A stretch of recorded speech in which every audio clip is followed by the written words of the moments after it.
Hi, welcome to Between the Lines. This is the show where we talk about books and the magic of reading and hopefully get you to read a book while you're at it. So, with me today, we have Sana. Hi, welcome to the show. Hi. So, we were talking earlier about our favorite children's books. Yeah, Enid Blyton. Yes. My favorite books were The Enchanted Woods from the Magic Faraway Tree series. And did you know that they're actually making a movie soon? Oh, I've heard about it, but I didn't see any of the trailers or anything. It's not out yet, right? No, it's just it's only just announced. And there's no casting. There's nothing about it. I checked it today just before coming to the show. So oh, it's so exciting. What are your favorite character? In those books, I can remember the Angry Pixie, Moonface. Oh, Saucepan Man. Yes, Saucepan Man, and there was Dame Washalot. Yeah. Dame Washalot. So what's his name? Mr. What's his name? Yeah, Mr. What's his name? Yeah. So those characters were always special, and the concept of going up the huge tree to this other land, and the lands are always changing. Yeah. There's a topsy-turvy land and upside down land. Oh, I love that one. Yeah. So when you're little, you just imagine, or you want to go there. You want to eat what they're eating. They got all these cool foods like pop biscuits and I can't remember the other ones. Yeah, but they all sound so fancy and like magical. Yeah. You just wanna So that's my favorite kind of book growing up. But my daughter is 6. Oh. She's not old enough to read that yet. But still, what kind of books does she read at this point? At this point, she's just learning to read. So I've got the early readers books like Dr. Seuss. Oh, yes. Yeah. Oh, love Dr. Seuss. Yeah, Green Eggs and Ham, Fox and Socks. So a friend of mine who is also an English teacher recommended this for my daughter because she was just learning to read, and I got this because she told me to. And it's really good because it's got poetry and it's fun to read. Yeah, chicks with bricks come, chicks with blocks come. It's like tongue twisters, and I really love this. She also loves reading that, and this is my absolute favorite. Oh. Charlie Cook's favorite book, and it's from the author of The Gruffalo. So The Gruffalo is really popular, and nobody I know actually read this one. So I haven't. This is like my first time hearing about this, but it looks really enchanting. Yeah, it's the pictures are really nice, and we used to read this every day. Oh, when she was around 1 or 2 years old. She doesn't read it, but she learned it like by listening. Listening. She didn't read at that time, but she could listen, and she learned all the words when she was really young. That's fantastic. Yeah. So I really recommend this for parents actually. And so talking about children's books, what do you think are the kind of books that parents give their kids to get them, a kickstart in reading? Well, it depends on how comfortable your child is, what stage they're in. I'm really not an expert, but being a parent and trying to get my daughter to read, I think these Dr. Seuss books really helped. Yeah, when I was younger, I remember it was the Grimm's fairy tales that got me into reading. Yeah, really. Yeah. I actually had that on Kindle. Yeah, Grimm's Fairy Tales. I got it recently, and it's got so many versions. Oh, there are so many versions, but I always feel like the children's versions are the best though. Yeah, it's so innocent and nice. I actually got the adult version. Oh. It's the dark version more. It's kind of funny because when you're younger, you see or you hear about all of these characters, and then suddenly when you're older, you get to know that these are actually alternate versions, much more PG rated versions of what actually happened. Yeah. The Wind in the Willows, that's another one of my favorite books. And when I was growing up, I think we all remember watching it on TV, and I was actually, to be honest, I didn't like it that much at the time, so I didn't really watch it that much when it came on TV. But afterwards, when I started reading the book, it was about 5 years ago, I found the book and started reading it. It was so magical and so nice. And and you know, Kenneth Grahame, that's the author of the book. He had a son. His son was born with some health disorders, and he had some sickness, and he was blind in one eye as well, his son. So Kenneth Grahame used to read bedtime stories to his son, and he read these books. He didn't read the books, I mean, he came up with these stories about the toad and the mouse and the rat and the mole, and it all started with his son, actually. Oh, yes. That's another thing we could get into, about how parents can actually do things like reading bedtime stories to get people, especially little kids, interested in reading. Yeah. I have a sister who's currently 7 years old, and she loves bedtime stories. She'll just like put on her pajamas and she'll be like, I want to read a bedtime story. Even if it's not nighttime, she just wants to listen to the bedtime stories. I feel like kids today are just attached to iPads, TV screens, addicted to YouTube videos, and they just want to watch videos or play some games, and they're just not really connected to books, or they don't have that connection that we had to books. So it's different for the kids, and I want to cultivate that with my daughter. Actually, I want her to love books, and so I'm trying by getting her books and trying to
Kato.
Do you think that when we were kids, we got into reading because there were all these other options were not there? I mean, yeah, definitely. I think we didn't have much option. We didn't have iPads. we Television. didn't have internet. We We didn't didn't have have- access to any of this. Yeah, even television for kids came on at like 5:30 and then ended at 7.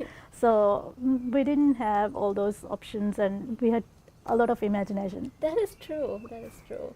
It's kind of a shame that if we were born now, we might not have been this attached to books as we are now. Yeah, it's true. But I think we can, with this generation of kids, I think we can still get them to love books. And here we are, even me, I'm reading through Kindle, and it's because it's convenient, but I really love actually flipping through pages of books. Physical But books. it's not convenient.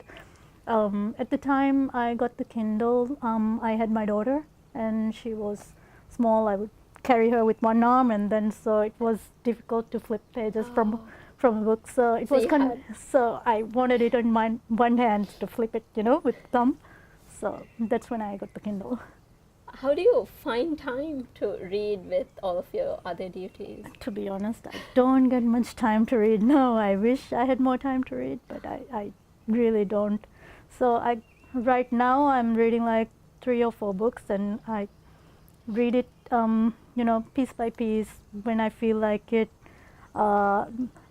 For instance, Wind in the Willows, I still read passages of it now and then when I'm in the mood. A friend of mine recommended Patrick Rothfuss, Oh, and the Shadow of the Wind. The Name of the Wind. Oh, The Name of the Wind. And that's so good. I'm really hooked to that, but I really don't have. Sometimes I just want to get lost in the book and just dive into it, but I don't have that luxury anymore. So I read it bit by bit, but the magic gets lost somewhere. Yeah, that's true. You kind of want to sit down with a book and then just like completely get lost in Yeah, it. completely get immersed in it. Are you able to read like many books at the same time? Yeah. Because sometimes I have to just complete one book and then only I can move on to another book. Yeah, I do that. I don't think many people would believe that it's actually reading, but I do that. Like right now, I'm reading Patrick Rothfuss, The Name of the Wind, Mhm. and then I'm reading Aragon, Oh, And- it's a really good series as well. and then I always have Wind in the Willows, just somewhere when I'm in a poetic mood. It's just beautiful. I mean, the passages are beautiful. It's beautifully written. Can you tell me more about it? I've actually not read the book. It's a story about friendship. It's got the rat and the mole. The mole just always lived his life in his hole, in his burrow, and he just gets fed up with it and comes out one day and discovers the river. And Kenneth Grahame actually wrote the book while he lived near the river, and he also used to he also used to go messing around in boats. And then the book is about the rat who loves the river and goes on his boat and just loves lazing all day and just getting lost in the wind, in the willows. So it's all that's where the really name nice. comes from. Yeah. So when he meets Mole, he introduces Mole to this life of the river. He introduces Mole to the woods and how animals live over the ground, because it's all new to the Mole, and it's really sweet. It's a nice book. Yeah, I have a fascination with animal books, like, where children are there, but they're still not the main part of the book, like Charlotte's Web or Animal yeah, Farm. yeah. Charlotte's Web was really nice. Yes, such a good children's book. Yeah. So what other kinds of book do you read? I love fantasy books, and like everyone else, I've read Harry Potter, and that's Of course, that's- that's like the defining book series of our generation, right? Yes, I think so. I would love my daughter and son. I also have a boy, by the way. He's going to be 3 next month, so he's not reading yet. But I would love for them to read the Harry Potter series, and that universe that J.K. Rowling has brought to us, the whole universe of You just want to wizardry. share it with everybody, right? Yeah. And especially children. And I actually watched a documentary about J.K. Rowling But- some time ago. It's a very interesting story, like how her life was and then the birth of Harry Potter. Yeah, she was on a train one day when she thought up of the boy Harry Potter. And the entire world is so delicately put. I mean, do you remember at the end when the whole story came together at the last I book? know it's the connections you make when you're reading it, and in one book there's this little hint of what's going to happen next, and you don't really catch it until you read the next book, and then you realize, oh, that was going to happen. That is so cool. Do you also read Divya books? Divya books I seem should to be guilty. very- I should be guilty of this, you know. I don't now, not now. I used to read Bima's books, not books. When he used to publish his stories in the newspaper, I used to read Yeah. that. I read do remember. Gandalfing. It was about Afzal. I think he was a mermaid or something. Oh, I don't know. He That's turns Disney into a mermaid fantasy. in the end. Yeah, but it was really cool. He's like the Stephen King of Maldives, Yeah. I think. Do you think, do you already read Divya books to your kid? Or do you think at some point you I might do want want to, but you know, it's a bit hard. to get her I just interested? love these books more. So, yeah, but it's a good thing. I think it's important for us to, you know, expose them to Divya books, of course. Do you think there are like really good Divya books like Sue's books that children could read? I haven't come across any.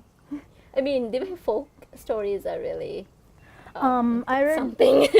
I mean, you might not I- want to get your children into those, but Yeah, I read Dong Hyelal for during my A-levels, and then I recently found a translation, an English translation of it. Wow, really? Yeah, it was.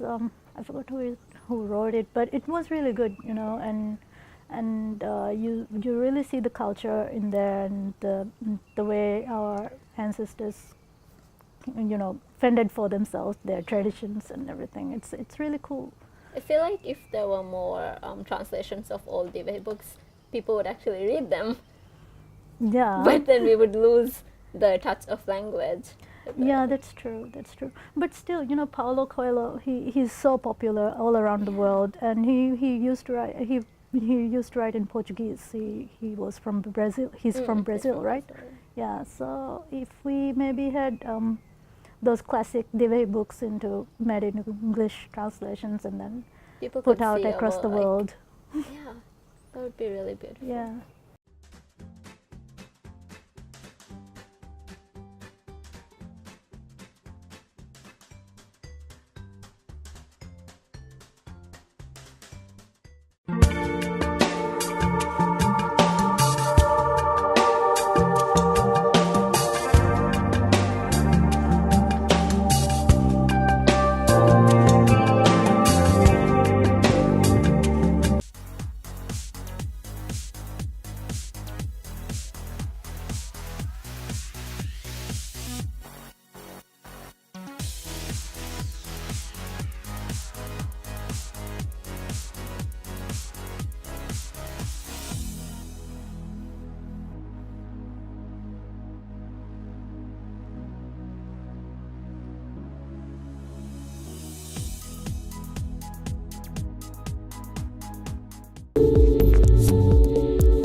Kato.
The Alchemist, I actually read it really recently, and the thing is, I found that some readers hate it, some Oh. readers love it, and That's it with a lot of books, right? Some Yeah. people really love it. yeah, I think the idea that there's a destiny, that everyone has a destiny. That's what I liked about the book.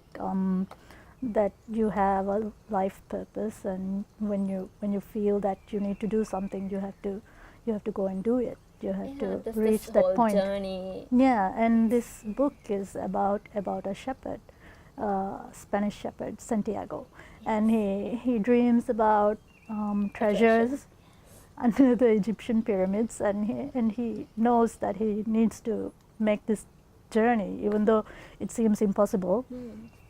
And in some way, I believe that. I also believe that when we have dreams, we have to follow it. We have to make some changes in our lives and try to take some steps toward it and try to achieve it. Yeah. So that book really spoke to me, and it was special. The Alchemist. I also recently found it. I think it was year before last year that I read it, and I was just like, this book is so good. I want to change my life, because it's that kind of a book where you do want to make changes to your life, because it changes you. Like, you're not the same person you were before you read that book. Yeah, and then just like that, Jack Canfield. Do you know Jack Canfield? He's actually the co-author of Chicken Soup for the Soul. Oh, yes. So he's a motivational speaker, and he has this book about the success principles, how to get from where you are to where you want to be, and it's non-fiction. It's about principles. It's got 25 principles, and it's one of my favorite books.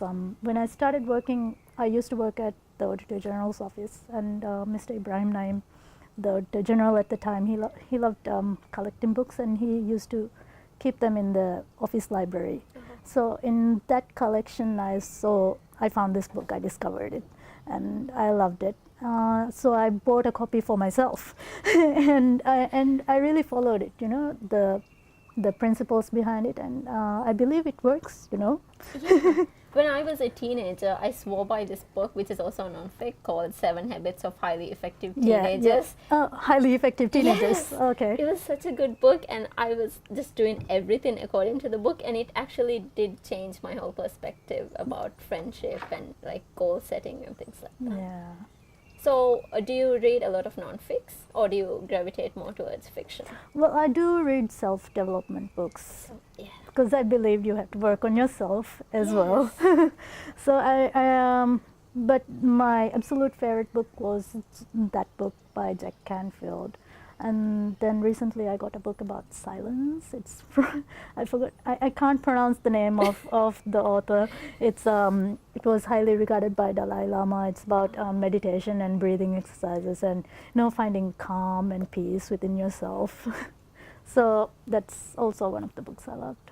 So, what book would you recommend me to read? Have you watched Howl's Moving Castle? No, I haven't. Everybody's been talking about it for like ages, but I just haven't yet. What makes this book so special? Well, it was written by Diana Lynn Jones, and she's like I believe she's like a J.K. Rowling. She built this book. It's about a wizard, and it's about a girl called Sophie who is turned into an old woman by a witch, and it's got witches and wizardry and magic and a moving castle. So it's really a lot of fantasy packed into one, and it's beautiful, and it's got a lovely little love story behind it as well. So the movie came out, I think, in 2005. Oh, it's been a long time. Yeah, and I watched it in 2008, I think, maybe. I remember loving it. It's actually the English voice actor was Christian Bale for the animated movie, and it was really nice. So I read the book recently, and it's so lovely, and just magical. And then I read up about the author, because I the fact that it's a woman, being a bit of a feminist myself, so a successful female author. So I read up on her, and she died from lung cancer in 2011 when she was 76, and the book was actually published in 1986, but it wasn't recognized as much. And after the movie came out, it won a Phoenix Award. So a Phoenix Award is like phoenixes rise from the ashes, right? So it got recognition. Beautiful. I love that, like books that are really, really good but very underrated. But after a while, when it gets made into movies and things, people actually read it. I think that happened with The Fault in Our Stars too. Yeah, When that's true. non-readers actually, see the movie and then they want to get into that world more. Yeah, it gives more recognition for the book in a way, and then viewers of the movie, and readers like me, we are not really aware of. I wasn't really aware that House Moving Castle was based on a book. So after I found out, then I had to read it, and when I read it, it was so nice, and just went on from there. And even Wind in the Willows was like that. I never expected it to be so lovely and written so poetically. Yeah, it was beautiful. Yeah. I got a quote from the Yes, book please, I love from quotes. Wind in the Willows. The mole was bewitched, entranced, fascinated. By the side of the river he trotted as one trots, when very small, by the side of a man who holds one spellbound by exciting stories. And when tired at last, he sat on the banks while the river chattered onto him, a babbling procession of the best stories of the world, sent from the heart of the earth to be told at last to the insatiable sea. That is so beautiful. Yeah, Thank it's you like so poetry. much. I mean, I'm really like it makes me feel really calm, and because it's very poetic. Yeah, try. You should definitely Yes, try to read I'm it. definitely going to end up reading this book. Yeah, thank you for having me on your show. Yeah, thank you so much for introducing me to all of these really cool books that I should have already read, but it's never too late to read a good book. Yeah.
Kato.